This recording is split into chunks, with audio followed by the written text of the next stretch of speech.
Good day, our esteemed viewers from different corners of the world, and welcome to, another episode. This is absolutely a special one that we are recording currently, or we recorded on Sunday, the 26th of June 2022, around 4:30 Nigerian time. Um, Today we are moving from our usual studio to a more virtual kind of interview because my guest today is no longer in Kano, not even in Nigeria.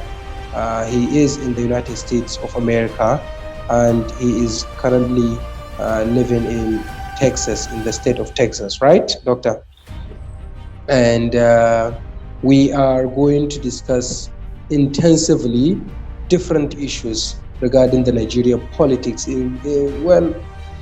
This time around, he's not going to be talking about the COVID-19 pandemic. He's not going to be talking about the American politics, because when I was doing my radio shows, a lot of my listeners were very much happy whenever we brought him on the table to talk about one thing or the other related to COVID-19 or relating to the American politics. And that was in 2019, 2020, when the Trump-Biden election was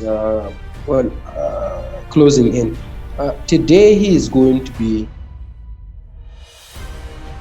politics and the contributions that people like him living in the diaspora, living abroad, living overseas, are giving towards the political development of the country. My guest today is nobody but Dr. Abdulaziz Tijan Bako. He is a medical doctor and he is a PhD holder as well, living, as I said, in the United States of America, there in the state of Texas, where George W. Bush was the governor before becoming the president. Dr. Abdulaziz Tijarbo, thank you very much indeed for being on the show for the first time. Yeah, thank you. It's my pleasure. Yeah, so our viewers, this is the White Blood Panorama on White Blood Multimedia. One interesting thing about Dr. Abdulaziz is that when you see his posts on Facebook especially, you see there is fire and fury in many of those comments and posts. But I don't know, surprisingly, whenever I hosted him on my then radio show, he would sound a little bit soft and a little bit balanced, something like that. But anyway, I'm not saying on Facebook he is biased or something like that. No, all I'm saying is that the Abdulaziz that we see on Facebook is extremely different from the Abdulaziz that we see on the conventional media. Doctor, once again, happy to have you here. It's my pleasure. Yeah, before we dive deeply into the cracks of the discussion,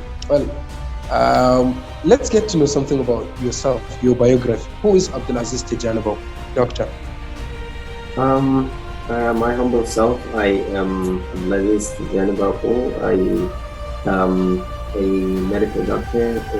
I graduated from Bayer University, Kano in 2011, I guess, and worked a little bit in different hospitals in Nigeria, mostly in rural hospitals. I worked, did my house mentorship in Abubakar Tafawa Teaching Hospital, Bauchi, and then went back to different rural areas, Gamawa local government, Bauchi, and Bichi local government in Kano State, and different places, and then I got the opportunity to travel to the United States to complete my master's education, master's in public health.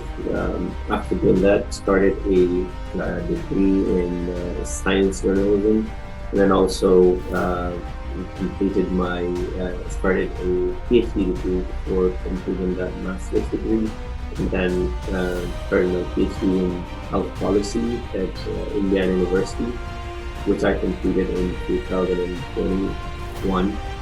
And right now I'm working with the Methodist Hospital, mainly as a doctoral researcher, looking at various aspects of health, very much focused on neurological illnesses, particularly interested in which is a severe form of stroke. Okay, what's your specialization? Yeah, so as a doctor, I have been trained just in the general medicine, in surgery, and so on. I have not focused so much on the medical field. I'm very much focused on research. That's what I do much more than clinical practice. So now in the United States, you are not working as a medical doctor at the Yeah, no, hospital. no, I'm not in the clinical practice at all. In the Okay. What did you say is the name of the institution you're working for? Houston Methodist. What? Houston Methodist. It's a hospital. Okay. Yeah, but I In do in work yeah, there doing research. yeah, in Texas. Yes. That's great. I don't know.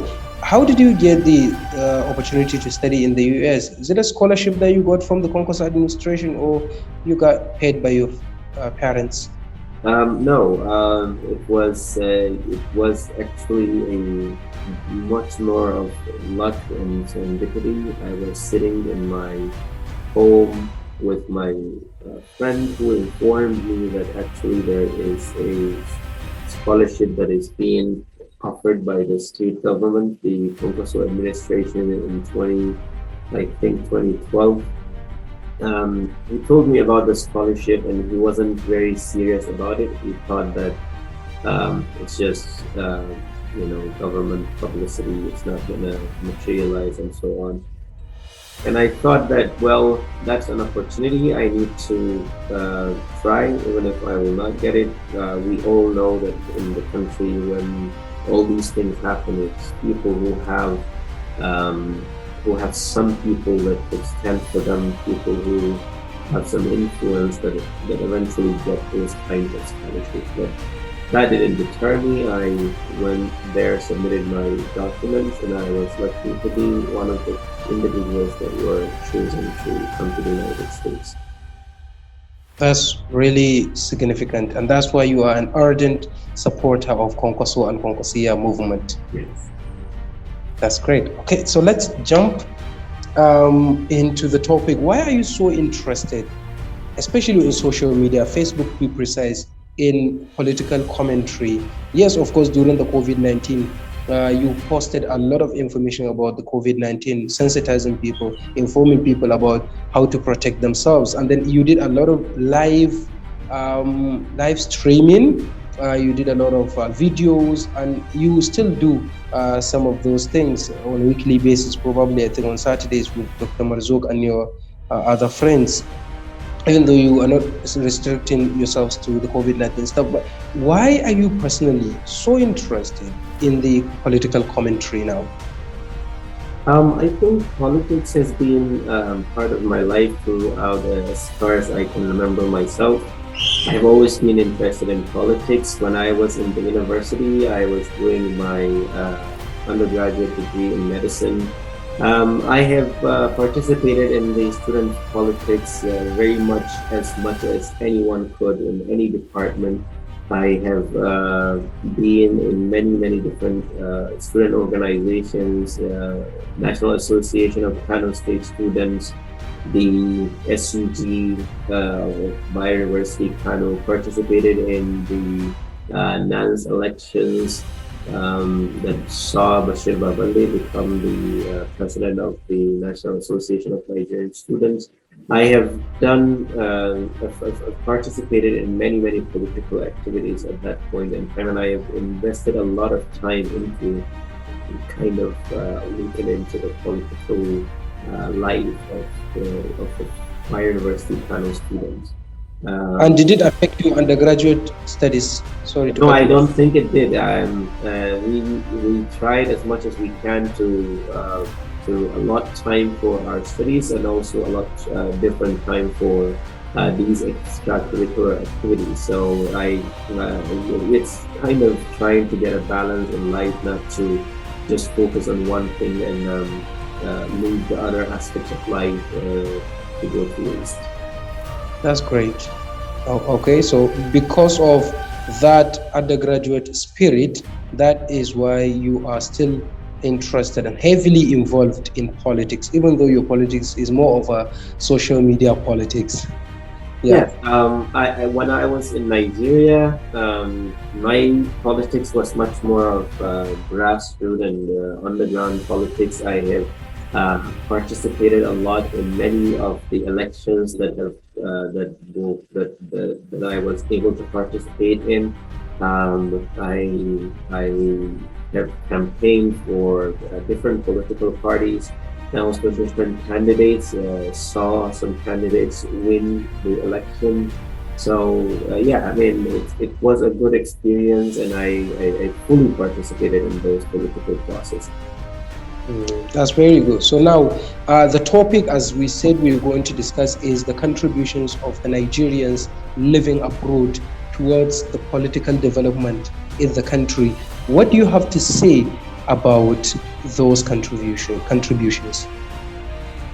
So as someone who lives in the diaspora, I think a lot of uh, from what I see, a lot of the Nigerians or a lot of Nigerians that live abroad are very much interested in the country.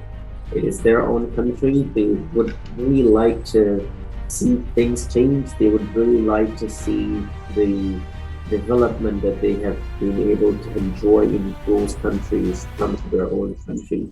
So a lot of the times, individuals in living in the diaspora might be even much more concerned about the terrible situation that our country is in right now, much more than individuals in the country. So, for example, we hear about the security problems that are going on in the country. Yeah. We were very worried, but I think a lot of people that live in the country are not as worried as we are when it comes to those security challenges. So, and I'll give an example. The people in diaspora have really participated and contributed immensely to different campaigns. If we look at the campaign of Major General Muhammad Buhari, saw him become the president in 2015, there was a lot of contributions from individuals in the diaspora. I think he voted for their support in the United Kingdom, in the United States, and in different parts of the world, and they were really instrumental in selling him as a candidate and also in portraying him as the incorruptible um, character of Nigeria. To know, Yeah. unfortunately, we were very much disappointed with how he handled the government. Did you participate? Did you campaign? Did you support the then candidate Muhammad Buhari? Yes, I fully supported him all the way from 2003 to 2015. I was very active when I was in Nigeria from 2003 in the political process. As I told you, on the election day, I made sure that every person that I know in and around my neighborhood gets to go to the polls and do elect President General Muhammad Buhari at that point in time. I also gave my votes personally. Really did work as an individual who is looking after the ballot boxes and so on. So all those things at that point in time, tried as much as we can to make sure that we won the election. Okay, and then in 2015, I believe you were in the United States. There, you sent in money or what? Social media campaign? How did you specifically campaign for Buhari in 2015? So I campaigned for Buhari in 2015 in different ways. So for example, I made sure that my posts have educated people about the situation that country was in during Jonathan's regime, how bad they have mismanaged the country. I have done that fiercely. The second thing was also campaigning for president or candidate Muhammad Buhari at that point in time. telling him as a candidate that we know to be incorruptible based on his past antecedents, and also someone who had worked hard to in various kind of capacities that he has been given opportunity to act.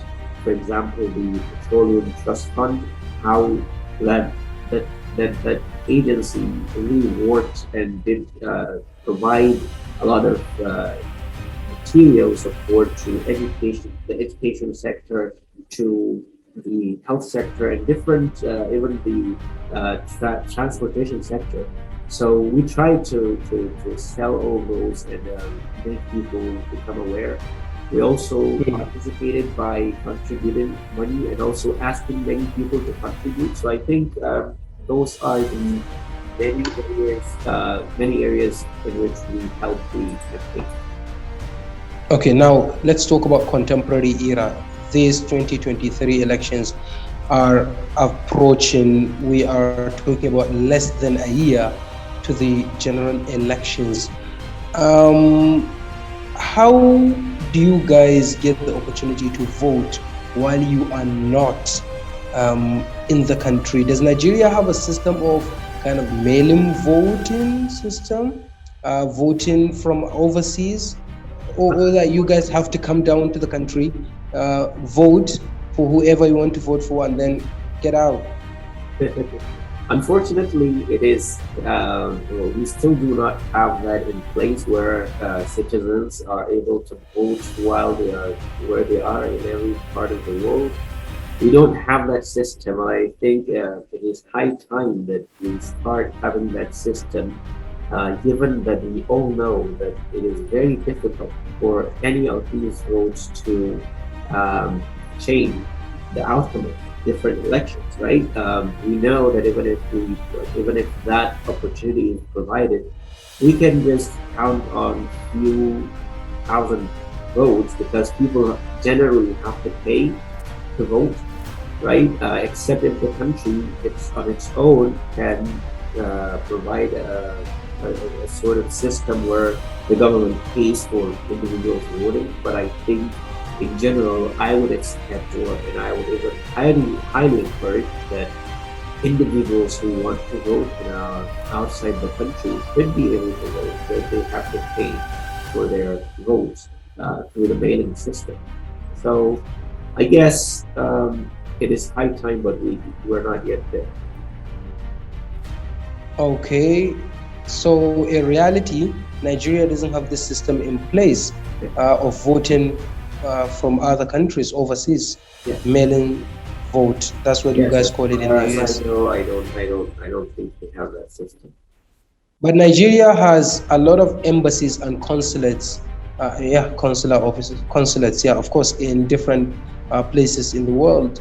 Isn't it like safe for you guys to walk into the US, Nigerian embassy in the US, for example, where you are, probably in Washington, D.C. or New York, and then cast your vote, and then the embassy will then use whatever resources they have and send it to INEC, or INEC will send representatives that would be collecting the votes. Do you think it's also possible? That is absolutely possible, especially if we have systems that are there. And I think now that we have the capacity to electronically transmit votes, I think it is high time when we start thinking about that. I know that our elections are not immune to fraud and fraudulent activities. They are not still capable of being protected from being abused. But I think still, these votes might not be super consequential. I think it is time for us to start moving towards that system where every citizen is allowed to vote regardless of where they live in any part of this world.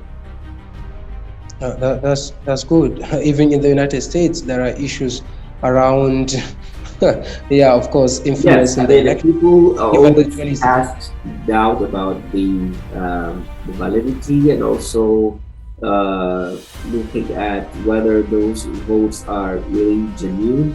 But they are inconsequential in the United States. They're not huge votes. They never ever change the outcome of elections. So I think it will be the same situation in Nigeria, and if we can work really hard, we can really achieve it. 1 second or two. Do you guys have the opportunity to vote in the US elections, like as in the Biden election in 2020? Did you vote for one of them? No, unlike Personally? UK, you are not able to do that. If you are not a citizen, even for citizens, they have to they have to Yeah. be able to meet certain other requirements to vote. Oh, It's not voting is not for everybody in the United States. okay, yeah. So let's move on to our own elections. There is this organization. It's called NIDCOM, Nigerians in Diaspora Commission. I don't know, commission organization. It's an organization that provides a platform to engage Nigerians in the diaspora in policies, projects, and participation in the socio-economic, cultural, and political development of the country. I just quote this paragraph from an article I have recently read on Premium Times. Of course, what do you have to say about this NIDCOM, that's Nigeria and Diaspora Commission? Is it like necessary for everyone living abroad, every Nigerian living abroad to join it? I am not sure. I know it might be a commission that is sponsored by the federal government, or kind of a parastatal within the various parastatals of the Federal Republic of Nigeria. The one that I know of is NIDO, that is the Nigerian Diaspora Organization, which I think is a non-governmental organization, an umbrella for different Nigerians. So I guess, and this is my guess, that NIDCOM would be kind of a federal government authority with different jurisdictions. That means that automatically people would not join NIDCOM. Actually, they would be able to tap some resources from NIDCOM and get support from NIDCOM, but not join it because it's not an organization. The organization that we have is NIDO, and it has different branches and in almost all states, as far as I know, all states in the United States. You said states, so it's not a global Nigerian global organization, something like that. It's No, more of a United I States think they have it in stuff. all countries. In many countries, the NIDO is present. Nigeria in Diaspora Organization. Okay, and there is one organization that I know it's mostly for the Hausa speaking community living in the United States, Dengue Forum. It's yeah. Do you know about it? Are you aware of it? No, I have heard of it, but I have never participated in their activities. I don't know anyone who does. Okay, yeah, I know a couple of guys there. I hosted some of them on my then radio show, like Hassan Jibia, and he's a commentator mostly for the BBC Hausa and VOA Hausa service, especially when it comes to the American politics. A lot of them are, but I guess it's the concentration of the members is largely in the East Coast, New York City, Washington DC, Maryland. They will be much more in the New York, Washington DC area. Yeah, most of them, Maryland, Virginia, most of the members are there, and you are probably in the down south, right? Yes. So okay, that's really good. But thank God that you also have a platform that you can kind of come together and kind of help your own country. Some people have this kind of what do you call it, suspicion that you people living, especially in the United States of America and in the Western world as a whole, you might be used by those Western powers as a tool to probably bring some stuff to the Nigerian country. It's more of a negative thinking. How would you clarify this? Have you guys been used by the intelligence community of the Western world to undermine the elections or to cause a regime change, something like that? So I think the fears are genuine. To be sincere, it has happened in the past, in previous years. What I mean by in the past is like long, long ago, when the politics was really dirty.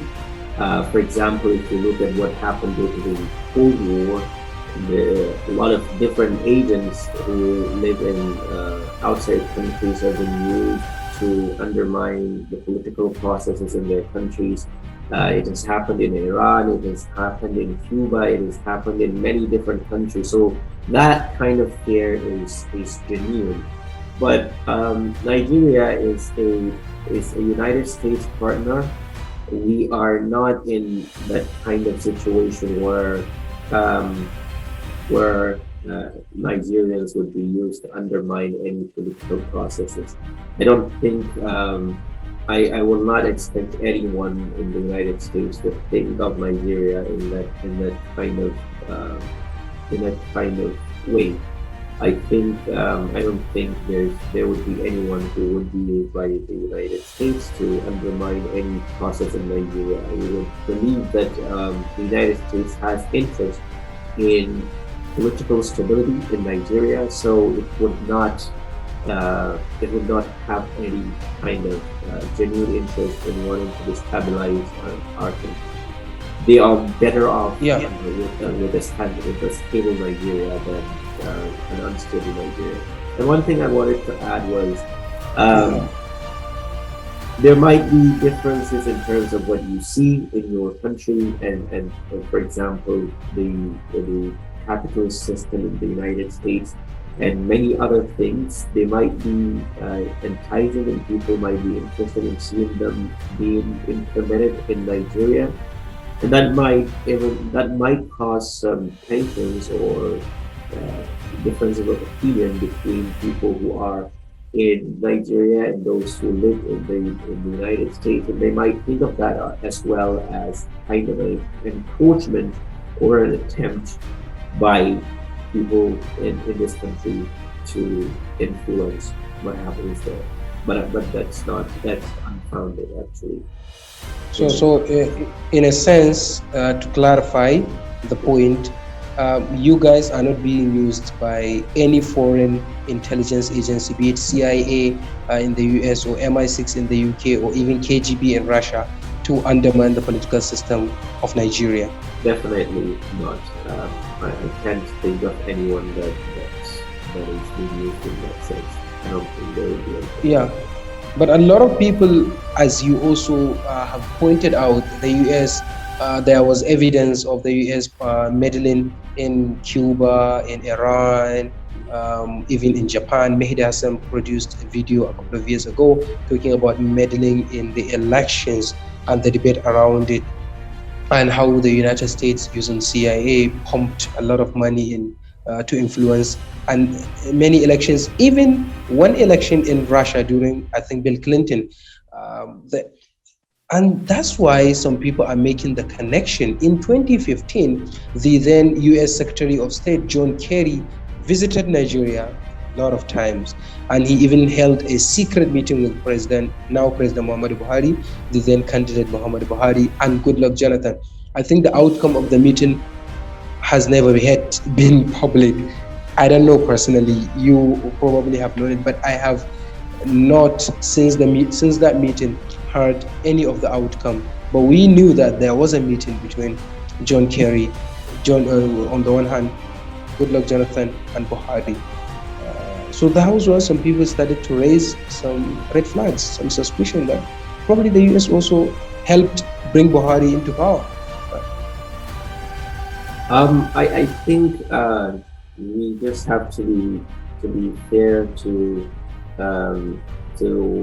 President Muhammad Buhari and also the United States. Looking at the colossal failure of the Jonathan administration to secure Nigeria at that point in time, it was written on the wall that definitely Nigerians were not happy with how the country was moving. You go out to the market, you go out to your office, and you are not 100% sure that you are coming back as a whole person. Probably you might be bumped, divided into two pieces, survive or die.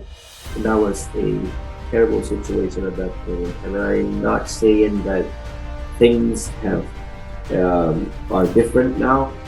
In my opinion, I think it is just a continuation of killing, just different methods of killing.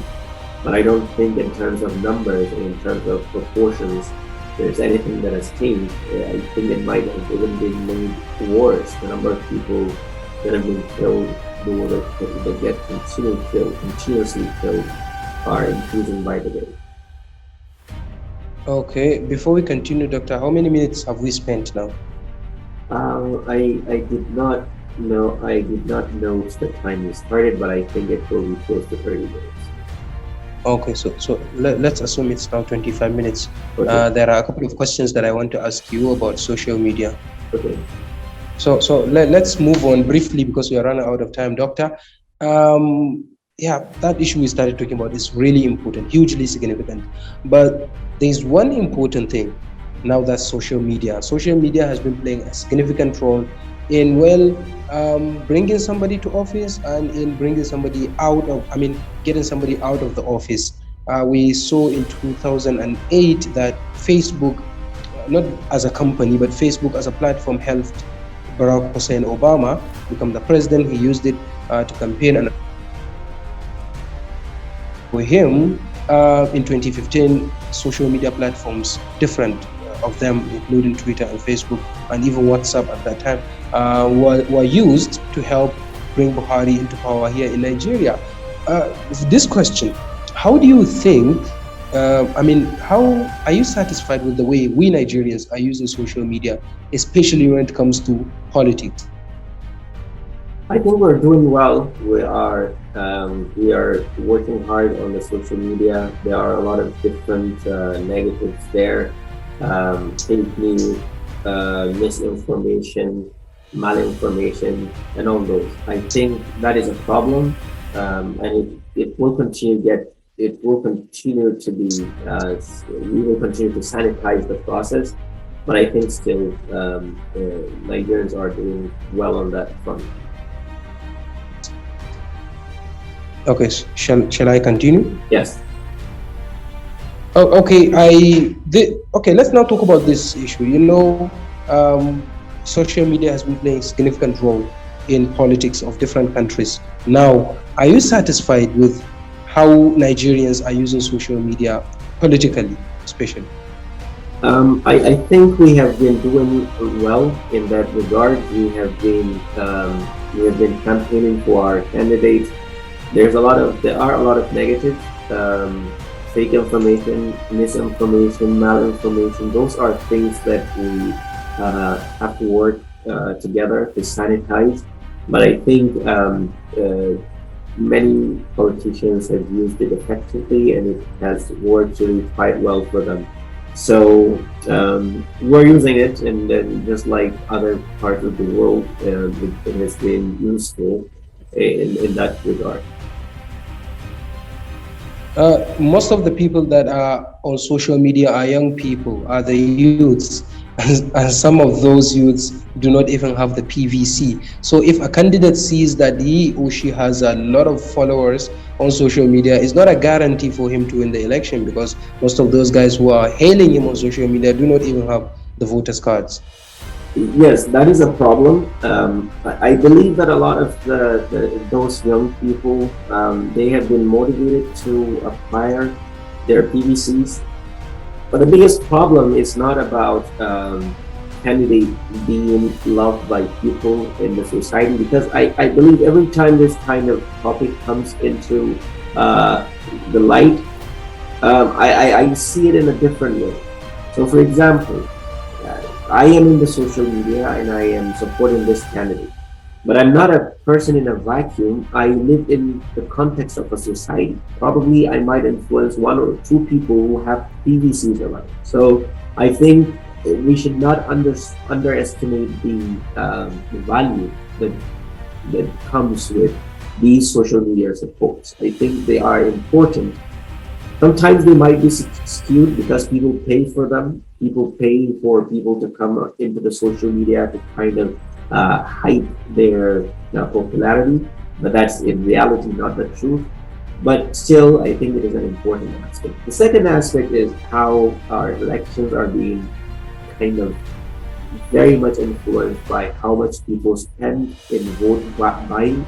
And I think that's the worst aspect. So even if you have the support of people, because people have been made so poor, it is easy for the people in power to buy their votes for cheap money. You know, people are better off getting. Many people are better off getting a small amount of money for that day rather than a promise of a better future they are not even sure from a politician. Why do you think Nigeria is in a mess? We are one of the richest countries in Africa and one of the richest oil producing countries in the world. But every day, day in, day out, the poor are getting poorer and the rich are getting much richer. A wide gap of inequality, something like that. Why do you think? I think the most important thing is lack of systems of checks and balances. We don't have that. Our systems are not designed to withstand the stress of different actors that are working based on their vested interest. I think that is one thing that we need. We need to strengthen our systems to be impermissible or impervious to these kinds of perturbations that come with vested political interest. The second thing that we have is lack of education. A lot of, especially in the northern part of the country, where the largest population, where we have the largest population proportion, lack of education is a key to taking out or fighting these economic disparities in the country. The next thing is kind of accountability, and also the type of people that we allow to lead us. A lot of the times, it is the worst among us that get to represent us.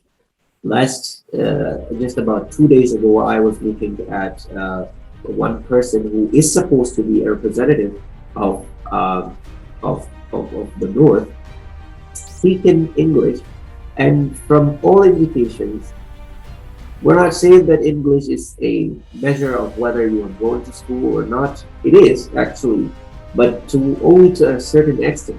But there is a level of how you speak that would inform people how much educated you are.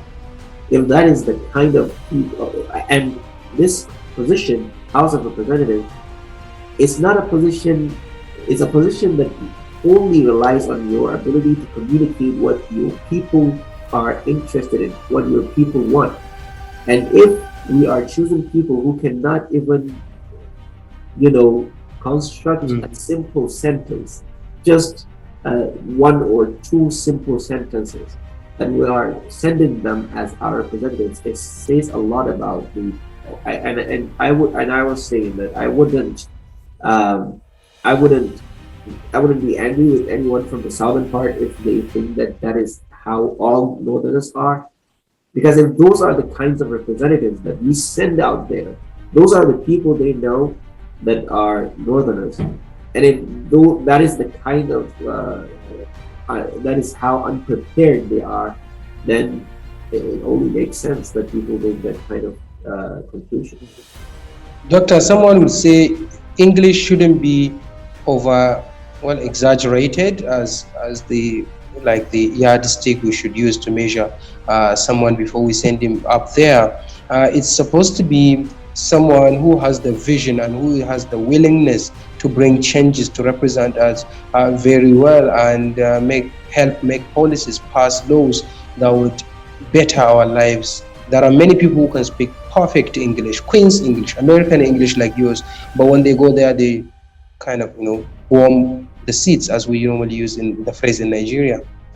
I don't think so. I think English is super important, and the ability to communicate in English is a requirement because that is what we use as our official language. So there's no way we can understate or underestimate the value of English in our daily lives. It is an important thing, and we have to send representatives that are able to communicate our needs. If they go there, they are not able to communicate our needs. They're as good as nothing. No matter how they are able or they want to help, they cannot because they cannot communicate. So that's the important thing, and I think we should take that into consideration. Yeah. Finally, doctor, before I let you go, how did you get this American accent? Funny enough, from you. Yeah, I think it's a product of number one. I'm a person who really likes to do things as best as I could, kind of to give all my efforts and also to provide the best that I can provide, act in my very best capacity. So when I came to the United States, the first shock for me was that regardless of how good my English was in Nigeria, actually many of the things that I would say people might not understand it. So I thought that my accent needs some correction. People kind of go to schools to reduce their accent. I didn't do that actually, but I tried as best as I could. When I speak, I always try to speak with their own accents to be able to communicate well. That's one, and then also to speak as the native speak because I think there isn't anything like it is. It is all about if I am in the United Kingdom, I'll try to speak as the United Kingdom people speak. It is their language, so there isn't anything like African accent. It's just that we are not able to speak English well. That's just the point. Yeah, so it's kind of you have to choose one of those native countries to speak the way To they emulate. are to speak English the correct way. So it's just like Hausa. If you come and you're speaking Hausa with a different accent, you are not speaking Hausa well. If you're not Mm, Hausa the way Hausa people speak. that's great. Do you have any political ambition? No, I don't have any. So I have political ambition. Let me put it in this way: my political ambition is to make sure that I particularly influence the people that are being elected to different positions. But my personal self, I do not see myself running for any office or getting any kind of appointment. Is not something that I am really interested in. It's actually something that I don't like. Well, Dr. Abdulaziz Tijani Boko, we have to end there. Thank you so very much indeed for coming on the show, and we hope when next we invite you, you'll be able to make it. Thank you. No, thank you for having me, and I will be very happy to join anytime you invite me. Okay. Thank you, mashallah. So that's. Let me do a closing. That's the end of our show with Dr. Abdulaziz Tijani Boko, a medical doctor and a researcher in the state of Texas, there in the United States of America, talking to us directly from there about the contributions of the Nigerians living in the diaspora towards the elections or the politics of our dear country, Nigeria. On behalf of everyone that has contributed to the show, and the big boss, Zainab Abdurrahman Meagogo, I'm Umar Isa Dundugu saying goodbye and have a wonderful day ahead.